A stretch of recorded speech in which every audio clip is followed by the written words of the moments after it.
तो 1947 में 21 लाख लोग मरे थे। वो कौन थे भाई? हमारे ही पूर्वज थे ना। तब हमें ये मुल्क मिला।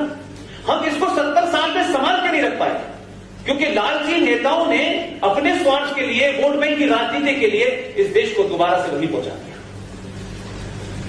अब बहुत सारे आप लोगों को पूरे देश में जहां जहां जाता हूं, लोग मुझसे कभी कभी तो ऐसे सवाल करते हैं जैसे मोदी ने मुझे अपॉइंट किया है।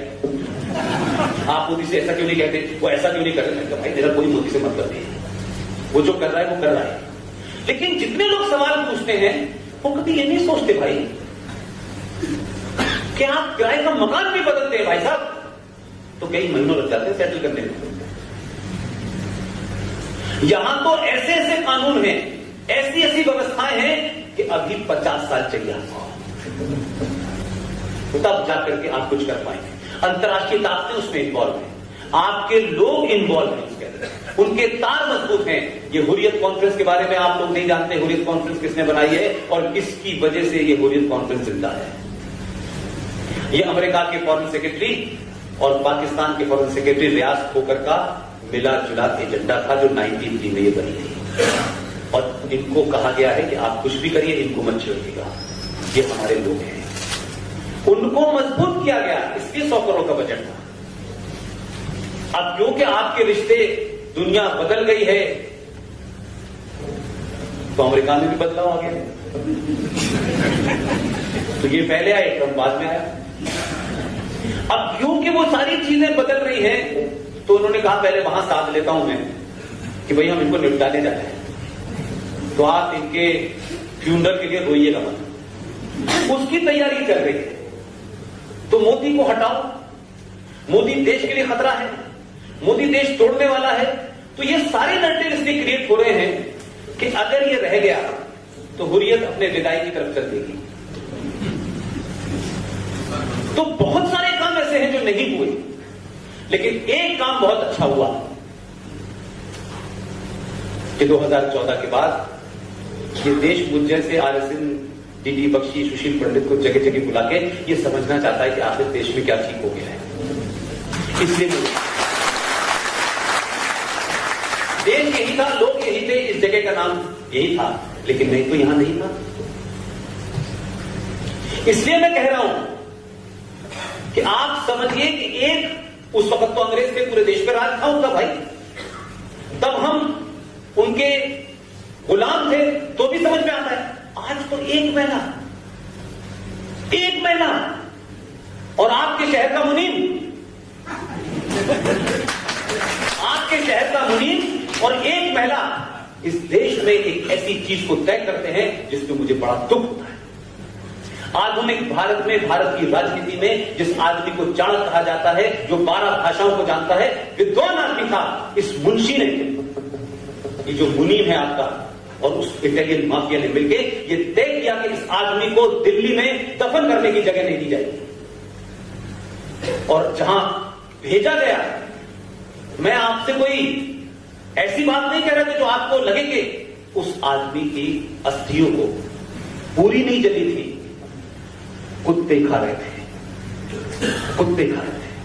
पूरे खानदान के साथ ये किया कि कोई अमेरिका भाग के छुप गया, कोई कहीं चला गया, पूरा खानदान के दर हो गया।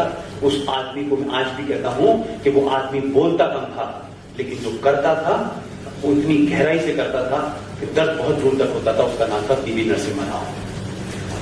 उसको नहीं, इस दिल्ली में एक इटालियन माफिया ने और आपके शहर के मुनीम ने तय कर लिया कि इसको दिल्ली में जगह दी गई है।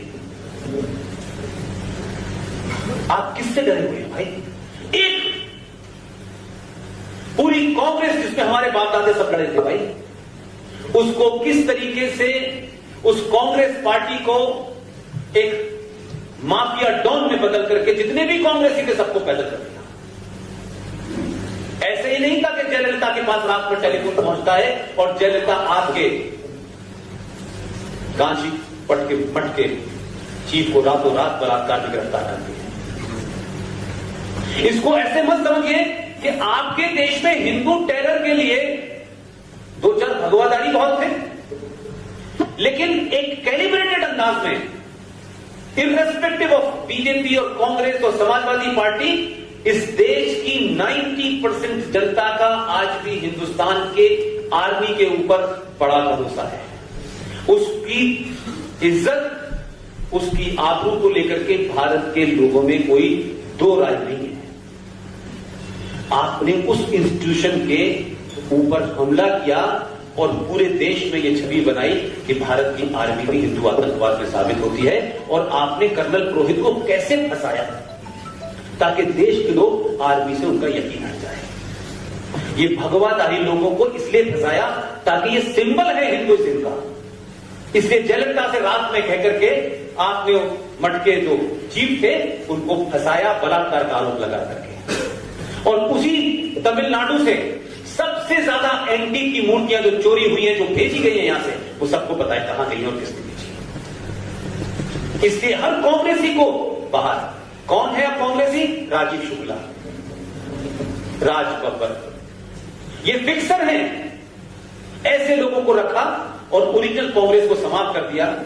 और वो महिला एक super power, super constitutional body बनाती है मनमोहन के ऊपर, उसको कहते हैं नेशनल एडवाइजरी काउंसिल। और उस नेशनल एडवाइजरी काउंसिल ने क्या किया? उसमें आपके शहर के और आपके प्रदेश का जो डॉक्टर है, उसके पीछे जो लोग पड़े हुए थे, उसमें तीसरा से दिलवाड़ बहुत महान कार्य करता है, लोगों के प्राइज मिलना चाहिए उसको। वो हर्षवर्धन, ये तमाम जो आप प्रशांत भूषण सब जो देख रहे हैं, ये सब उस नेशनल एडवाइजरी काउंसिल में थे। उन्होंने एक बिल तैयार किया, कम्युनल वायलेंस बिल। उस बिल को तीसरा से दिलवाड़ और हर्षवर्धन जैसे लोगों ने लिखा। उसको अगर मैं शॉर्ट में आपको समझाने के लिए कहूं, क्योंकि उस पर विस्तार से मैं भी नहीं जाऊंगा। हिंदू जो है वो शरिया के लॉ से तय होंगे और जो मुसलमान है वो आईपीसी के तहत होंगे। शॉर्ट में मैं यही कह सकता हूं। दंगा होगा तो क्योंकि मुसलमान माइनॉरिटी में है इसलिए वो दंगा नहीं कर सकता, तो उसके ऊपर रिपोर्ट नहीं हो सकती। हिंदू मेजोरिटी में है तो सिर्फ ये कह देने के बाद कि इस आदमी ने दंगे में हिस्सा लिया है, एसएचओ गिरफ्तार कर लेगा। 20 साल तक आप ये साबित करते रहिए भाई मैंने नहीं किया दंगा। मुसलमान को नहीं साबित करना। ये बिल पिछली बार लोकसभा में आते आते रह गया। मजे की बात यह है कि आपके अलर्ट होने के कारण आपने जो समझदारी दिखाई और उसके बाद में पूरे देश में जो माहौल बना हुआ है, इस बार के मैनिफेस्टो से वो गायब हो गया। ये डर है। उनको पता था कि गलती से अगर इसे लिख दिया तो 13वीं हमारी 23 तारीख से पहले लिख जाएगी।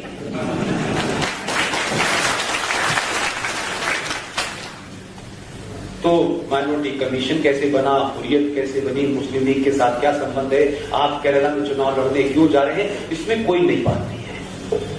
आखिरी बात,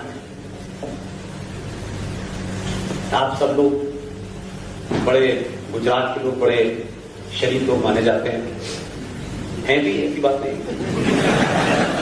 और बड़े आप लोग व्यापारी लोग हैं, अपने काम धाम में ज्यादा रहते हैं, बहुत ज्यादा पॉलिटिक्स यहां नहीं जितना यूपी बिहार है। मैं हर बार अपने भाषण में विनती करता हूं किसी कारण से कि आप जिस जबान में चाहते हैं उस जबान में कुरान मजीद मौजूद है, और अगर किसी को न मिलता हो तो मुझे बता दीजिएगा। आप कुरान शरीफ पढ़ डालिए और समझिए किताब क्या है।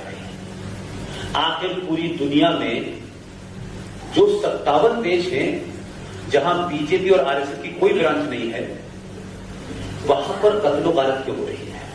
ईरान में, इराक में, सीरिया में, लीबिया में, उत्तर, यहां तो भाई चलिए आरएसएस वाले वो करते हैं दंगा, यहां तो भगवा आतंकवाद है, लेकिन उन 57 देशों में डिस्टर्बेंस क्यों है?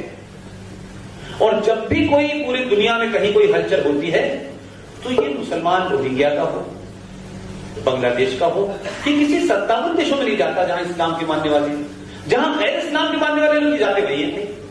ये फ्रांस भी जाएंगे, ये जर्मनी भी जाएंगे, ये इंग्लैंड भी जाएंगे, भारत भी आएंगे, जबकि भारत का उपराष्ट्रपति बता रहा है कि मुसलमान यहां सुरक्षित नहीं है।